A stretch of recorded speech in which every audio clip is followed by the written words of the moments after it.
러시아 우크라이나 전쟁이 석 달 넘게 계속되는 가운데 총성 없는 전쟁도 격화하고 있습니다. 바로 반도체 세계대전인데요.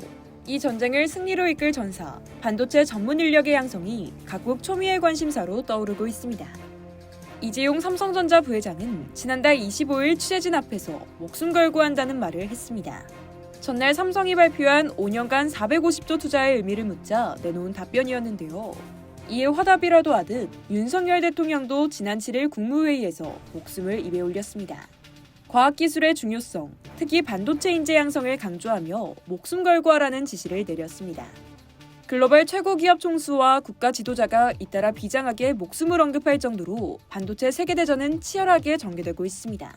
미국은 글로벌 공급망을 자국 중심으로 재편하기 위해 삼성 등의 공장을 적극 유치하고 있고, 미국의 견제 때문에 반도체 굴기에 제동이 걸린 중국에선 대만의 세계 1위 파운드리 업체 TSMC를 점령해야 한다는 과격하고도 노골적인 주장까지 나오는 판국입니다. 대만은 국가 존립과 직결된 실리콘 방패를 늘리기 위해 현재 최소 20개의 반도체 공장을 자국 곳곳에 신설 중인 것으로 알려졌습니다. 러시아 역시 서방 제재로 반도체 수급난에 직면하자 자립을 외치고 있습니다. 반도체 산업의 핵심 중 핵심은 인력입니다. TSMC 창업주이자 대만 반도체의 아버지로 불리는 모리스 창은 지난 4월 미국이 반도체에 돈을 쏟아붓고 있지만 전문 인력 부족으로 경쟁력을 갖추기 쉽지 않다고 일갈했습니다. TSMC가 미국의 집요한 요구로 애리조나주에 파운드리 공장을 설립하기로 했지만 인력 문제로 효과를 거두기 힘들다는 말이었습니다. TSMC는 일본 구마모토현에도 공장을 짓는데 역시 같은 인력 문제가 지적됩니다. 국내 반도체 업계도 현재 심각한 반도체 인력난을 겪고 있는데요.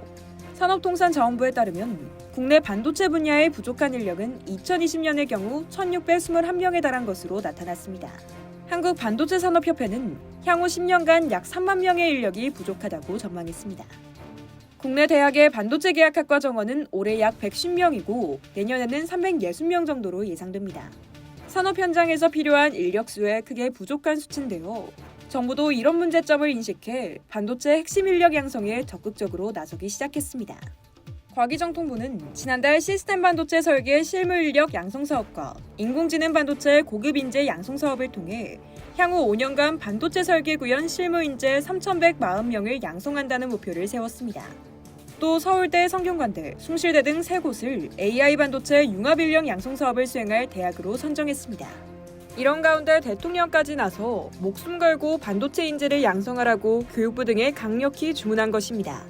현재 일각에선 지난 3월 개교한 한국에너지공과대학, 일면 한전공대를 반도체 대학으로 전환하자는 주장도 나오고 있습니다. 전남 나주에 세워진 한전공대는 연간 641억 원의 운영비가 들어가는데 에너지 특성화 대학보다는 반도체 전문 교육기관이 더 필요하다는 견해입니다. 세계 각국이 반도체 산업에 나라의 명운을 걸고 있습니다.